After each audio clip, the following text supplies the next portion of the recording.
नमस्कार दोस्तों। श्री गणेश को नमन करते हुए आज की कहानी शुरू करते हैं। कहानी है गणेश चतुर्थी की।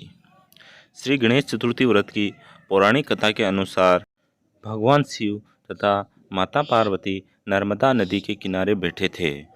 वहाँ माता पार्वती ने भगवान शिव से समय व्यतीत करने के लिए चौपड़ खेलने को कहा।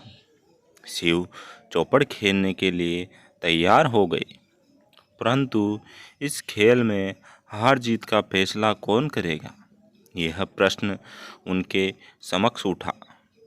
तो भगवान शिव ने कुछ तिनके एकत्रित कर उसका एक पुतला बनाकर उसकी प्राण प्रतिष्ठा कर दी और पुतले से कहा, बेटा, हम चौपड़ खेलना चाहते हैं, परंतु हमारी हार जीत का फैसला करने वाला कोई नहीं है। इसलिए तुम बताना कि हम दोनों में से कौन हारा और कौन जीता। उसके बाद भगवान शिव और माता पार्वती का चौपड़ खेल शुरू हो गया। यह खेल 3 बार खेला गया और संयोग से तीनों बार माता पार्वती ही जीत गई। खेल समाप्त होने के बाद बालक से हार जीत का फैसला करने के लिए कहा गया, तो उस बालक ने महादेव को विजयी बताया। यह सुनकर माता पार्वती क्रोधित हो गई और क्रोध में उन्हें बालक को लंगड़ा होने कीचड़ में पड़े रहने का श्राप दे दिया।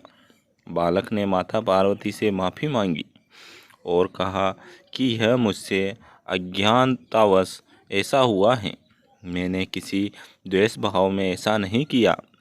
बालक द्वारा क्षमा मांगने पर माता ने कहा, यहाँ गणेश पूजन के लिए नाग कन्याएं आएंगी, उनके कहे अनुसार तुम गणेश व्रत करो, ऐसा करने से तुम मुझे प्राप्त करोगे।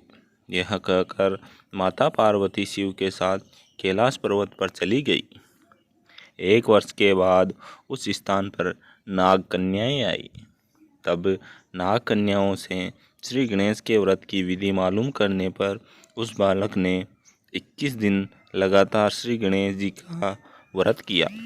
उसकी श्रद्धा से गणेश जी प्रसन्न हुए।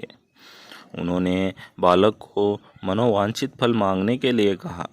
उस पर उस बालक ने कहा, हे विनायक, मुझ में इतनी शक्ति दीजिए कि मैं अपने पैरों से चलकर अपने माता पिता के साथ कैलाश पर्वत पर पहुंच सकूं और वे यह देख प्रसन्न हो।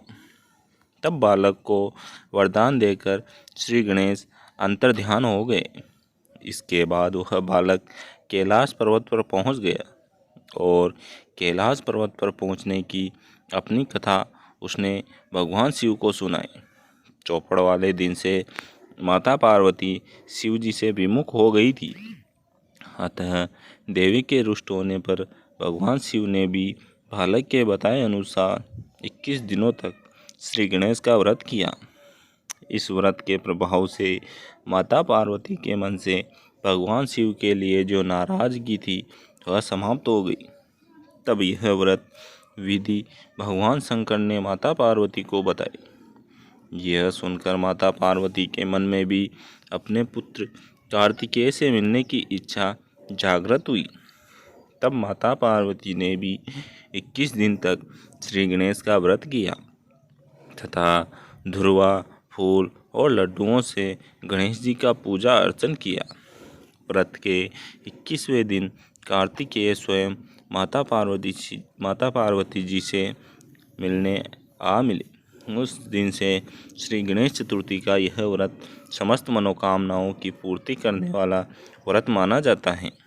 इस व्रत को करने से मनुष्य के सारे कष्ट दूर होकर मनुष्य को समस्त सुख सुविधाएं प्राप्त होती हैं। दोस्तों, आपको कहानी कैसी लगी कमेंट के माध्यम से ज़रूर बताएं और जय श्री गणेश ज़रूर लिखें। धन्यवाद।